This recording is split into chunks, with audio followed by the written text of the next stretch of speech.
Ça y est, c'est enfin la fin de l'attente. Est-ce que je suis la seule à attendre?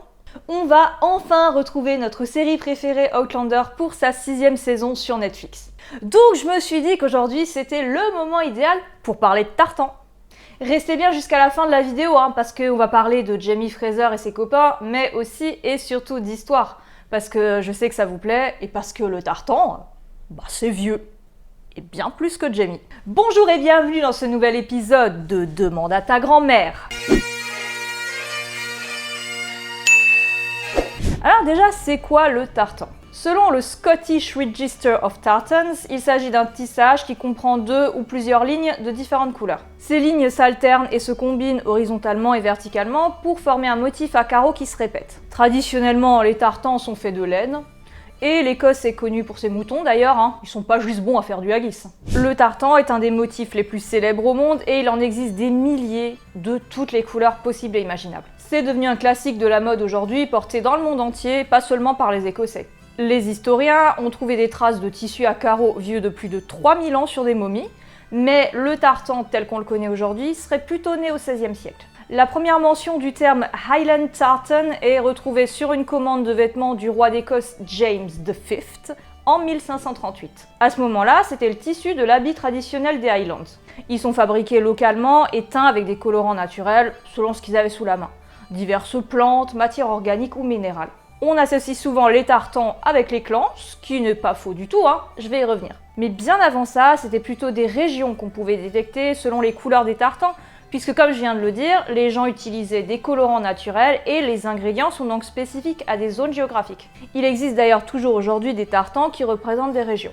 J'ai un coup de cœur particulier pour celui de l'île de Skye, dont je trouve les couleurs absolument magnifiques. Un peu comme les paysages et le ciel nocturne qu'on peut admirer là-bas. Bon, après, en vrai, tout au début, les couleurs des tartans étaient assez aléatoires et les choix étaient faits selon les goûts et les teintures disponibles. Mais les mecs, au bout d'un moment, ils se sont dit que ça pouvait être cool si les couleurs du tissu pouvaient représenter le clan. On pourrait montrer notre appartenance. Comme ça, on pourrait aussi reconnaître les autres, genre ceux qu'on aime bien, ceux qu'on n'aime pas trop. Never lose your temper. If your head comes away from your neck, it's over. Tout ça, ça a pris du temps à se mettre en place. Selon la Tartans Authority, c'est un processus qui s'est fait naturellement sur une longue période. Donc ils peuvent pas donner de date exacte à partir de quand les tartans spécifiques de clan ont commencé à être utilisés. Quand on constate l'existence d'un système comme ça, c'est généralement quand c'est déjà en place. Au 19e siècle, il y a des gens qui se sont dit « Ah tiens, ils ont des tartans de clan !» Mais bon, ils n'ont pas fait ça pendant la nuit, quoi, vous vous en doutez bien. Au 18e siècle, et pas au 19e siècle pour une fois, parce que tout ne vient pas du 19e non plus, les tartans sont associés aux jacobites, considérés comme des hors-la-loi par le gouvernement anglais. Après la sanglante bataille de Culloden en 1746, que je vais pas vous résumer, parce que si vous avez lu ou vu Outlander, vous êtes déjà au courant. Quoi? C'est pas le cas? Disons juste que pour grossièrement résumer en une phrase, il s'agit d'une guerre entre ceux qui sont sur le trône et ceux qui veulent le récupérer parce qu'ils pensent qu'ils y ont plus leur place que ceux qui y sont. C'est moi le roi, allez! Mais bon, c'est un peu plus compliqué que ça aussi. Bref, après cette célèbre bataille qui a vu la défaite des Écossais face aux Anglais, le Act of Proscription interdit aux hommes et garçons de porter la tenue traditionnelle des Highlands, sauf pour les militaires affiliés à la couronne. Cette interdiction a duré près de 40 ans, entre 1747 et 1782, et avait pour but à la base d'exercer un contrôle sur les Highlands.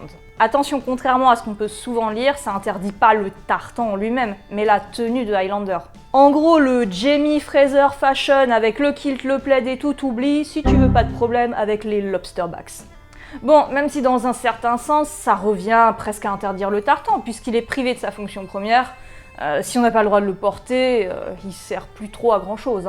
Du coup, les savoir-faire concernant la fabrication se sont un petit peu perdus pendant cette période et ça a notamment engendré la disparition de certains designs. Et j'en profite pour vous dire que si vous voulez voir cette chaîne continuer encore longtemps, c'est le moment de vous abonner et de mettre la cloche pour ne rater aucune de mes prochaines vidéos. Après la levée de l'Act of Proscription, à la fin du XVIIIe et au début du XIXe siècle, le Highland Dress fait donc son grand retour. C'est un peu grâce au roi George IV qui a porté une tenue traditionnelle lors de sa venue en Écosse en 1822 et ça a créé une grosse demande de vêtements en tartan dans tout le pays. C'est là que le Highland Dress et donc forcément le tartan devient vraiment le symbole de l'Écosse, de son histoire et de sa culture. La reine Victoria et le prince Albert appréciaient aussi énormément les tartans ainsi que la culture écossaise et c'est eux qui ont en quelque sorte rendu le tartan fashion. Au XXe siècle, le tartan fait partie intégrante de la mode et ça dans le monde entier. Il n'y a pas une décennie où on n'en trouve pas. Robes, manteaux, accessoires, tout y passe. Les régiments militaires écossais ont aussi toujours porté le tartan, comme on peut le voir ici par exemple avec ces soldats en Italie pendant la Seconde Guerre mondiale. La décennie la plus emblématique pour ce motif reste les années 70, avec entre autres les punks, mais aussi la mode des jupes style kilt pour les femmes. On en trouve énormément en friperie de ces années-là. Je suis moi-même une grande fan de cette pièce ainsi que de ce tissu d'une manière générale. Le tartan, c'est la vie. Et comme le tartan c'est la vie, je pense qu'il est temps de parler de notre cher James Alexander Malcolm Mackenzie Fraser. Le tartan a une part très importante, que ce soit dans les livres de Diana Gabaldon ou dans la série de Stars, avec moult descriptions et une visibilité constante de ce symbole de la culture écossaise. J'en discute pas mal avec d'autres fans de l'œuvre et le sujet du tartan revient souvent. Si on recherche sur les sites des tailleurs les tartans du clan Fraser, on se rend compte que c'est pas du tout les mêmes que dans la série. Déjà, il existe plus d'une dizaine de variantes de tartans du clan Fraser, et de beaucoup d'autres clans d'ailleurs. On peut trouver des variantes comme par exemple Modern, Old, Ancient, Dress, Hunting, Gathering et j'en passe. Bref, c'est pas aussi simple qu'un clan égale une couleur. Mais la question qui revient concernant les tartans d'un Outlander, c'est sont-ils des vrais tartans ou pas ? Et quelle est la différence entre la série et les livres sur cet aspect-là? Dans les livres, quand Claire décrit le tartan de Jaime, il est rouge foncé et noir. Le tartan Fraser Modern Old est rouge foncé, mais les carreaux sont bleu marine et vert, pas noir. Ceci dit, une version 18e siècle avec les moyens du bord, comme j'ai expliqué tout à l'heure, pourrait très bien avoir du noir à la place des deux autres couleurs.